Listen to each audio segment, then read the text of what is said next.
This week on Choice Hacking. It's Thanksgiving, and as always, Target has your whole family covered. Whether you need festive home decor, last-minute bakeware, or even a turkey. And if you're home for the first time since the election, Target's got what you need the most. A big empty parking lot you can just come sit in for a sec. Want to kill more time? Head inside. You can wander our clothes aisle and think to yourself, oh yeah, Massimo.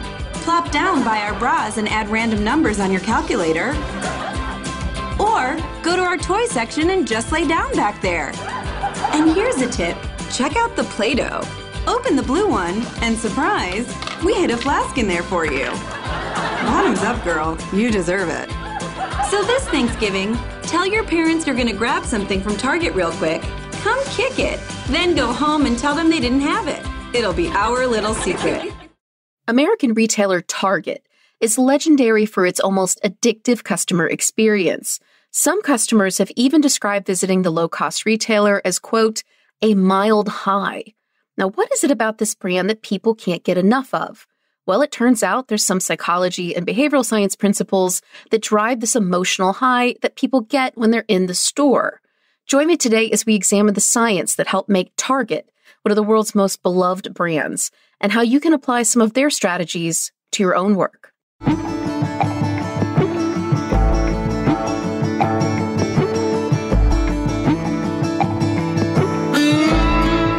But first, I want to give a shout out to the company sponsoring today's podcast, Campsite.bio.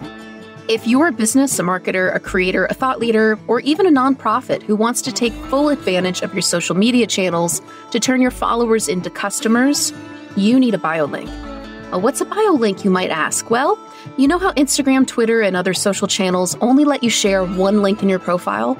Well, Campsite.bio turns that single link into a treasure trove of embedded media like YouTube or podcast episodes. You can capture email addresses right there, or even just send your followers to your online store. I'm a longtime Campsite Pro member, and it's been an indispensable tool to grow the Choice Hacking podcast, add members to my email list, sell more of my books and courses, and even get more clients. Personally, my favorite Campsite feature is the analytics report, where I can see exactly what's resonating with my followers, how they're interacting with my links, and what might need a little bit more experimentation to perfect. Try it now for free. Just visit choicehacking.com/campsite. That's CAMPSITE. Convert more followers into customers with Campsite.bio. Now, on to the show.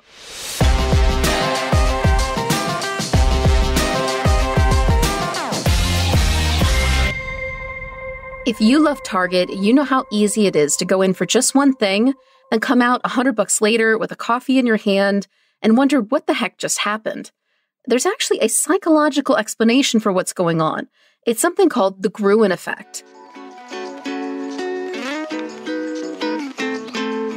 It describes a store experience that's intentionally overwhelming, with lots of different sights, sounds, and smells. The effect is named after Austrian architect Victor Gruen. He spent his early life wandering the cafes and public squares of Vienna, Austria. When Gruen moved to America, he wanted to recreate that community atmosphere. And this fact kind of blew my mind.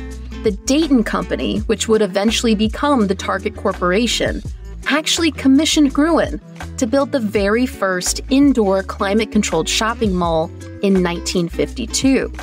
But after construction, Gruen started to notice that customers seemed overwhelmed by all the sights, sounds, and smells of the mall. He also noticed that when you overwhelm customers with lots of stimulus, they forget what they came in for, they lose track of time, and they end up buying way more than they intended when they came in. Modern-day Targets also use the Gruen effect, purposely or not. They have snack bars and Starbucks just inside the store. In fact, a 2022 study found that drinking a caffeinated beverage while you're shopping can actually make you spend more and splurge. But it's not just the caffeine hit that people love. They're full of vibrant colors and bright lights. All of this is designed to transform your mood and mindset. Right near the entrance, you'll see their discount section called Bullseye's Playground and the Dollar Spot.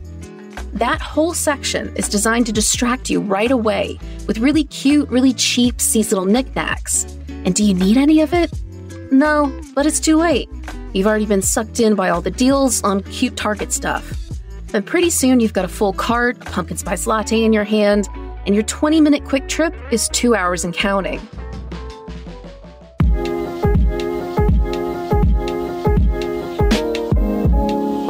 Target doesn't just have fans, it has a cult following.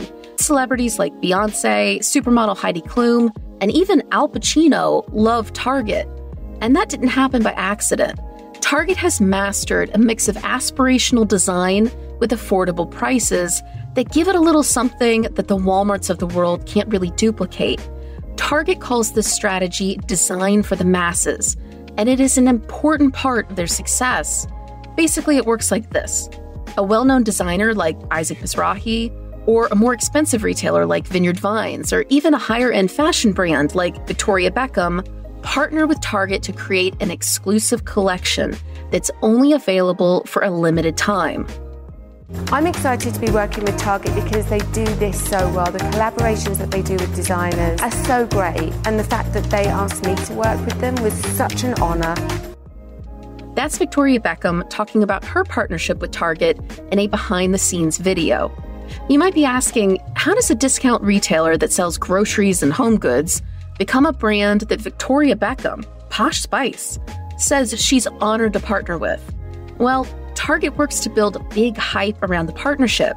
It gets a lot of press in upscale publications like Vogue, and then uses scarcity tactics to make sure that people know that they might miss out if they don't buy the collab as soon as it's launched. So shoppers rush to the store to see what they can get their hands on. But even if the collection is all sold out, they'll still grab a few things while they're in the store. You might be saying, sure, but how much can people really want a discount version of designer clothes and bags?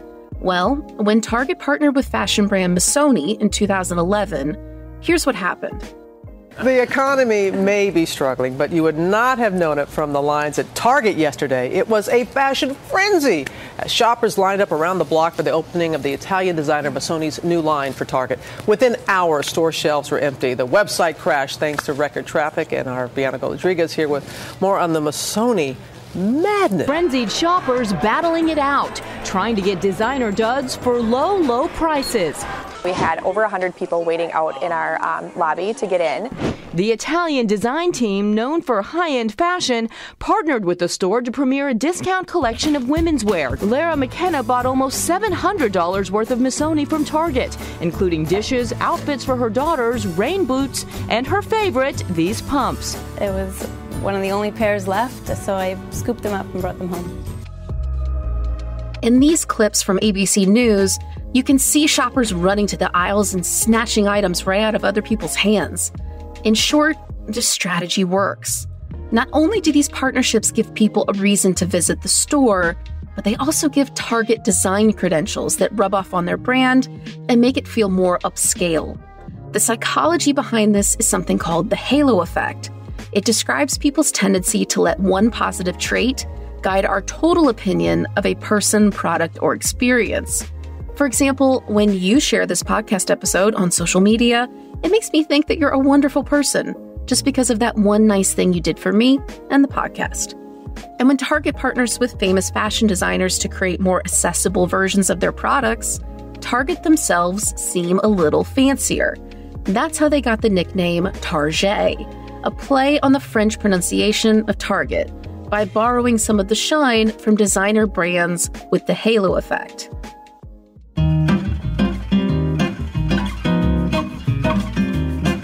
Target's slogan is expect more, pay less. This is where their Target reputation can work against them. If customers don't believe the pay less part, Target misses what makes them special. So they use 3 strategies to gamify shopping and always make you feel like you're getting a deal, even if sometimes you're not. First, the Target app has something called Circle, which are limited time deals that you have to add to your cart. The deals change all the time, so you have to make sure you open the app every time you're in the store. That's Target using that psychological tactic of scarcity again. It says when people know something is in limited supply, they want it even more. especially if they have to compete with other people to get it, like in the Missoni example I just referenced. So as soon as you walk into Target, you're triggered to open the app and check the deals. Then, once you're in Target, you'll notice they use a lot of prices that end in 99. And that's not an accident. This is a psychological pricing strategy called odd-even pricing. It describes prices that end in odd numbers, like 99 cents. Odd-even pricing has been proven to increase demand for many types of products, but particularly lower-priced items, which is good news for Target because that's mostly what they sell. After you found everything you were looking for, saved your coupons in the app, and hunted down some deals that end in 99 cents, Target has one more trick up its sleeve, and it's a good one. They offer debit and credit cards called Red Cards, and if you use one, you save 5% off the top of your entire purchase. So no matter what you pay, you always know you're going to save 5% more, and that's pretty persuasive.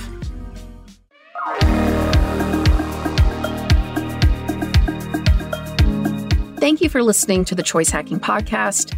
If you enjoyed the podcast, could you do me a huge favor and rate or review it because it helps more listeners find the show. I spend about 20 hours putting together every episode of the podcast, so it is a huge help if you rate, review, or share an episode on your socials.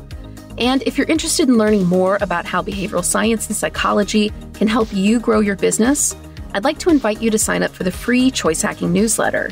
You'll join more than 6,000 marketers, entrepreneurs, and product designers who get one free case study sent to their inboxes every week. Just visit choicehacking.com/subscribe. That's choicehacking.com/subscribe.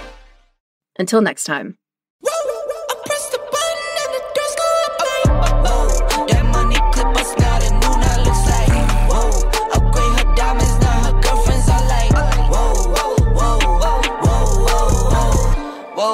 I hit recorded, drop, you can't ignore it. I'm transforming now these cars and planes, I'm always boarding. Just out touring down in Charlotte like I play for Hornets.